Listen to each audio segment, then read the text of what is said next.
l'image que tout le monde attendait, c'est celle-ci. C'est Kylian Mbappé qui pose en compagnie de Florentino Pérez, l'historique et l'emblématique président du club, avec le numéro 9. Tiens, comme un certain Cristiano Ronaldo, il y a 15 ans. Et oui, 15 ans, 2009, présentation en grande pompe de Cristiano Ronaldo, CR7 qui était dans un premier temps CR9.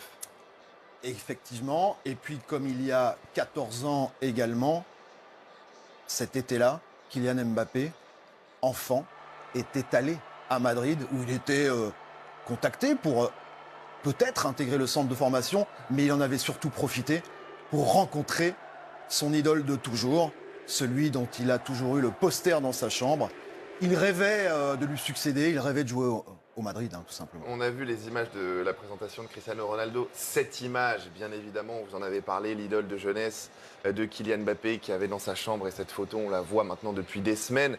C'est la fin d'un feuilleton qui nous a tenus en haleine parce que l'histoire, depuis le début, depuis que Mbappé entretient ce rêve d'enfant d'un jour porter le maillot du Real, était écrite. On savait qu'un jour, il rejoindrait le Real Madrid. On ne savait pas quand. Et c'est vrai qu'il a fait un petit peu durer le suspense en restant plus longtemps que prévu au Paris Saint-Germain. Là, aujourd'hui, il va entrer dans un nouveau monde, dans une nouvelle structure, dans une institution, dans ce qu'on appelle le plus grand club du monde qui vient de remporter la Ligue des Champions.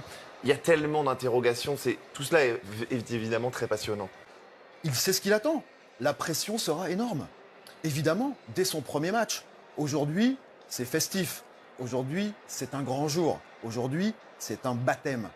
Mais il sait ce qu'il attend. La tâche est grande, ardue.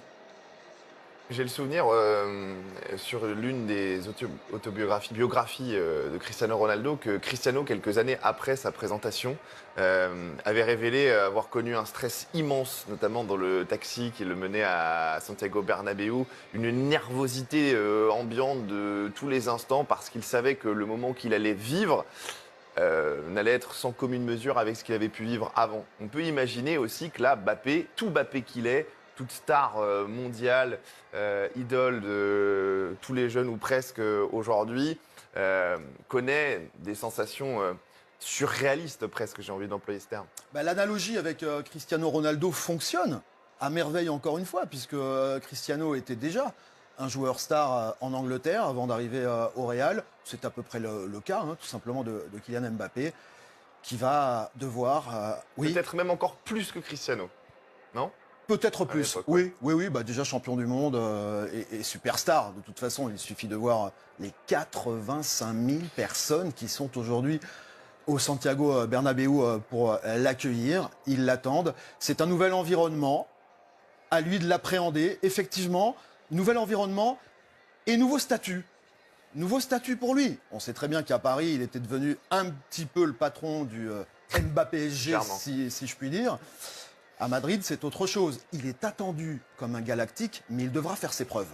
Philippe, on va évidemment parler, se projeter sur ses premiers matchs. D'ailleurs, on suivra ça tous ensemble sur les antennes de Canal. La Super Coupe d'Europe, le 14 août, Atalanta, Real Madrid à 21h. Ce sera peut-être le premier match de Kylian Mbappé. Mais ce que les abonnés qui nous regardent doivent bien comprendre, c'est à quel point Mbappé est attendu à Madrid.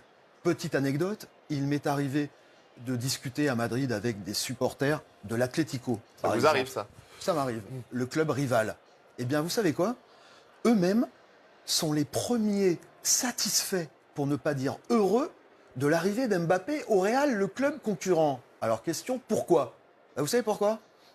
Ils vous répondent, on sera d'autant plus fiers de battre le Real Madrid de Kylian Mbappé. Bien sûr. Donc, ça fait du bien à la Liga, finalement, qui a un petit peu, avouons-le, perdu de sa superbe depuis 2-3 ans. En gros, depuis la fin de cycle et les départs conjugués de Cristiano Ronaldo du Real Madrid et de Léo Messi du Barça. Rappelons que l'Espagne a ultra dominé l'Europe du football depuis le début de ce siècle. Il y a eu un coup de moins bien depuis 2-3 ans.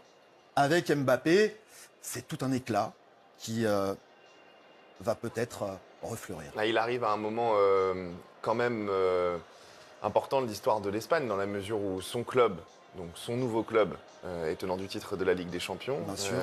Le pays dans lequel il va résider désormais vient de remporter le championnat d'Europe et a tout a priori pour s'inscrire une nouvelle fois dans la durée en termes de génération, comme l'ont fait, et c'est ce que l'on souhaite aux Espagnols.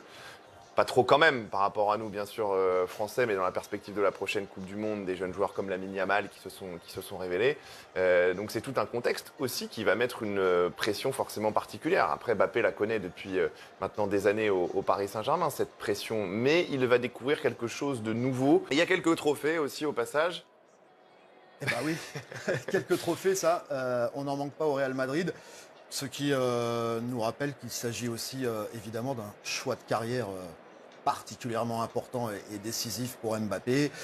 Il y a eu plein de débats dans ce long feuilleton.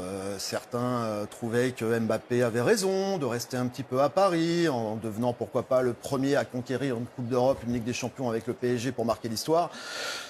D'autres considèrent qu'en fait il aurait dû partir plus tôt et épouser en fait cette légende le plus vite possible. Bon, à chacun son choix. De toute façon, cela appartient désormais au passé. Ce qui compte, c'est le présent. Rappelons quand même, Philippe, parce que c'est important, on parlait tout à l'heure de sa potentielle opération du nez, après sa fracture qu'il a contractée à l'Euro, que Mbappé ne va pas reprendre l'entraînement demain, loin de là, parce que la reprise officielle du Real Madrid a démarré hier. Carlo Ancelotti, sa préparation pour la 4e année d'affilée, avec seulement 7 joueurs présents à Valdebebas. Il y a quelques dates importante à rappeler. Son entraînement, sa reprise à lui, se situerait aux alentours du 8 août. Mais il se murmure qu'il anticiperait peut-être sa reprise. Voilà, en tout cas, il y aura une reprise, en gros, à peu près simultanée à celle des champions d'Europe avec la Roja appartenant au Real Madrid. Mais, attention, le Real Madrid a bien vu, a bien observé que Kylian Mbappé est au sortir d'une saison très particulière, qui n'est pas, loin de là, on l'a vu à l'Euro, à 100% de ses moyens, d'où un programme spécifique, personnel, de reprise, qui lui a déjà été concocté par son nouveau club sous la houlette du fameux Antonio Pintus. Très célèbre préparateur physique, passé par tout un tas de clubs, devenu aujourd'hui l'une des figures incontournables du staff de Carlo Ancelotti. Qui avait quitté le Real de Zidane pour retourner en Italie, C'est Zidane qui avait tenu, lors de sa prise de fonction sur le banc madrilène, à faire venir Pintus, qu'il avait connu à la Juventus, par exemple. Et donc, programme spécifique. Ça, c'est un élément absolument capital. Il faut absolument que Kylian Mbappé retrouve son niveau physique. Ça, c'est une nécessité absolue pour lui comme pour son nouveau club, d'où ce programme. On peut penser qu'il va courir un petit peu. Oui, ce qu'il n'aime pas forcément faire. Oui, mais là, il le faudra. Et je pense qu'il en est conscient. Rappelez-vous, Philippe, et on les a vécues ensemble, les conférences de presse de cette Euro 2024 qui concernait l'équipe de France. Il a été questionné à un moment donné sur justement son physique. Pourquoi manquait-il à ce point d'explosivité par rapport à ce qu'on avait pu connaître au début de sa carrière. Et il s'est toujours retranché, sans chercher d'excuses, mais derrière cette préparation tronquée l'été dernier, et il a insisté à plusieurs reprises sur l'importance justement qu'allait avoir celle qui va suivre dans quelques jours. Et juste pour terminer avec les dates de reprise, donc ça concerne Mbappé, le 8 août, ça concerne Tchouaméni, Camavinga, Mendy, les autres Français du Real Madrid. Ça concerne Dani Carvajal qui a remporté l'Euro. Ça concerne également Federico Valverde, demi-finaliste de la Copa América avec l'Uruguay. En revanche, un petit peu plus tôt, a priori fin de semaine prochaine pour les Brésiliens. Et l'objectif, a priori, toujours à prendre avec des pincettes, serait de le faire participer le 14 août à cette magnifique affiche, la Super Coupe d'Europe à Varsovie. Real Madrid, Atalanta, Bergame, à suivre évidemment en exclusivité sur Canal+, ce qui serait magique, magnifique et peut-être une façon de débuter par un trophée. On a parlé du premier concert qu'a abrité le nouveau Bernabéu il y a quelques semaines de Taylor Swift. Pour Taylor Swift, star internationale de la musique, il y avait un peu plus de 50 000 personnes. Aujourd'hui, pour Mbappé, il y en a 85 000. On constate quoi? On constate, Louis, un phénomène absolument certain de nos jours, et ça n'a pas toujours été le cas. Les plus grandes stars internationales sont souvent les footballeurs et les sportifs. C'est un palier nouveau qui a été franchi par le sport, et en ce sens, avec Mbappé, c'est aussi ce palier nouveau, car il y en a toujours des paliers à franchir pour le Real Madrid.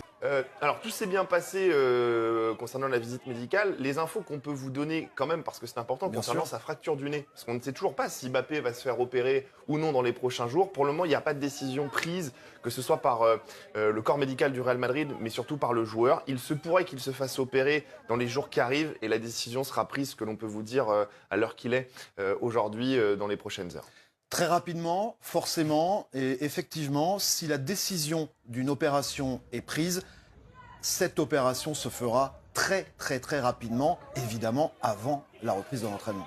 Voilà, Mbappé donc avec évidemment beaucoup de caméras, beaucoup de micros et beaucoup de personnes. On va retourner au stade Santiago Bernabéu parce que c'est là où ça se passe bien évidemment. Et pour mieux comprendre un petit peu la folie des grandeurs, comme le Real Madrid sait très bien le faire, il y avait plus de 120 000 demandes pour assister à la présentation de Kylian Mbappé. Seulement 85 000 tickets. C'est peu, Philippe. Seulement, non mais c'est fantastique, c'est incroyable.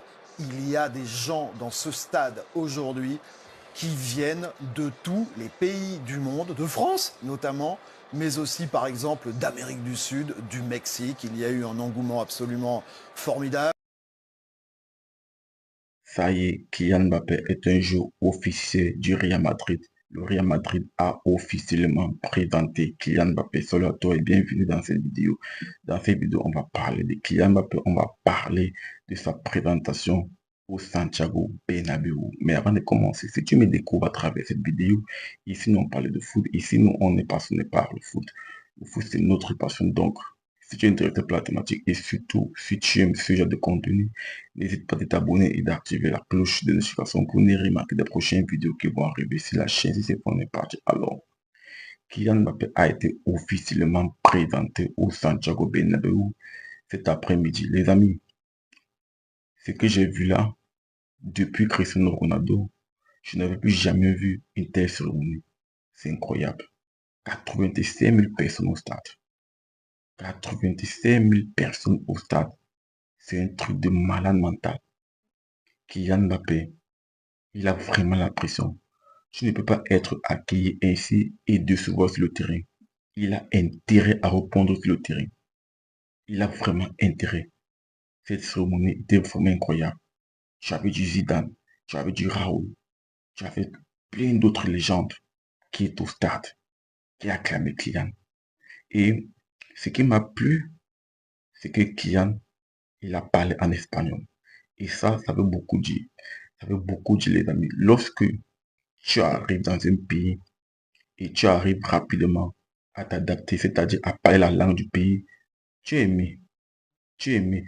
Vous pensez vraiment que si Neymar s'est forcé à parler français, il devait être aimé en français, il devait être aimé au PSG davantage.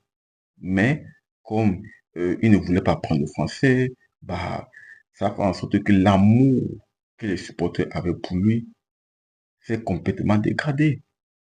C'est complètement dégradé, les amis. Donc, le fait que Kylian Mbappé est arrivé en parlant espagnol, franchement, ça a marqué les supporters. Les supporters se disent, voilà, euh, il est vraiment engagé, il est motivé, etc. C'est vraiment génial. Lorsque tu arrives en parlant une langue, les gens se disent que tu es motivé, que tu veux vraiment prouver, que tu veux vraiment, que tu aimes vraiment le club. C'est un message fort que tu envoies. Tu envoies vraiment un message fort. Donc, le Real Madrid, Kylian arrive dans un club. Pour moi, c'est le meilleur club du monde. C'est le meilleur club de tous les temps. On parle quand même d'une équipe qui a remporté 6 LDC en 10 ans. 6 Ligues des Champions en 10 ans, les amis. C'est un truc de malade mental. 6 Ligues des Champions. C'est la folie, ça. 6 LDC en 10 ans. Waouh. Donc, il doit arriver là-bas avec beaucoup d'humilité. puisque s'il arrive là-bas, en se prenant la grosse tête, il sera rapidement mis de côté. Au Real, ça ne pardonne pas, hein. Ça ne pardonne pas au Real, tu n'es pas bon, tu es sur le banc. On a vu des garçons comme les Eden Hazard arriver euh, en tant que star, etc. Il arrive au Real et on a vu un gamin qui a pris sa place. À l'occurrence, c'est Vinicius. C'est Vinicius qui a pris la place d'Eden Hazard. C'est Vinicius qui a pris la place de Eden Hazard. Parce que Hazard ne bossait pas. Il ne bossait pas. Et lorsque tu ne bosses pas dans le foot, tu le payes cash. Tu le payes très très cash. Donc, Kylian Mbappé, il arrive dans le meilleur club du monde. Il doit faire preuve d'humilité. Il doit bosser et il arrive dans un vestiaire qui a de l'ego. Lorsque tu as Vinicius, tu as Bellingham, tu as des garçons comme les Modric, tu as des garçons comme les Alaba. C'est un sacré vestiaire. Après, beaucoup de personnes se posent la question, il va jouer où? Les amis, Kylian Mbappé, il est capable de jouer en pointe, il est capable de jouer sur le côté droit. Et en plus, tu as un entraîneur chevronné, un entraîneur qui sait faire jouer les stars. À l'occurrence ici, Carlo Ancelotti. Carlo Ancelotti, moi je ne suis pas inquiet pour Kylian Mbappé. Lorsque tu as Carlo Ancelotti sur le banc, Carlo Ancelotti, c'est vraiment, pour moi je l'appelle le meilleur bricoleur du monde. C'est clairement le meilleur bricoleur du monde. Tu perds plusieurs jeux comme les Karim Benzema, tu perds les Alaba. Malgré ça, tu réussis quand même à construire une équipe compétitive. Ça montre à quel point tu es vraiment un entraîneur très très fort. Ancelotti est très très fort, les amis. Donc, je ne suis pas inquiet pour Kylian Mbappé. Il va jouer où tant que tu as Carlo Ancelotti, les amis. Carlo Ancelotti va trouver la solution. Je ne suis pas inquiet de ce côté. Là où moi je suis inquiet pour Kylian, il doit arrêter de se prendre la grosse tête. Il doit être humble. Puisque si il a envie de tout contrôler, tout commander, être le boss du Real, je vous assure, ça ne marchera pas. Après, partage-moi tes ressentis en commentaire sur la thématique. Et si ce n'est pas encore fait, n'hésite pas à t'abonner, d'activer la cloche de notification pour ne rien manquer des prochaines vidéos qui vont arriver sur la chaîne. Je vous dis à très bientôt pour notre vidéo, les amis. Ciao, ciao.